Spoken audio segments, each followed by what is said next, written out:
Ag, ou Blavinski, vandag is die laaste dag wat ons kan speel. Ons moet maar alles doen wat ons nog wil doen vandag. Kom ons gaan vaar 'n bietjie in daardie boot. Ma sê Elisabeth het laat weet sy is toe darm nie afgedank by die televisiestasie nie. Sy moes net beloof om onmiddellik te verbeter.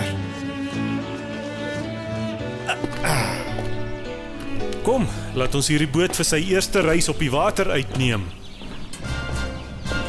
Ons doop hierdie skip die Blavinski. Klim aan boord, Majoor Blavinski.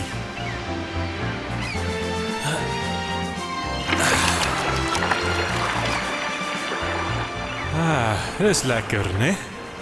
Dit maak my skoon lus vir iets soos 'n see-avontuur. Oupa Barend Sweef Arend het altyd vir ons vertel van sy wonderlike avonture. Hy het ook baie maal op die see uitgevaar en dan ontdek hy wonderlike wêrelde glo. Ek wens ons kon bietjie so 'n avontuur beleef.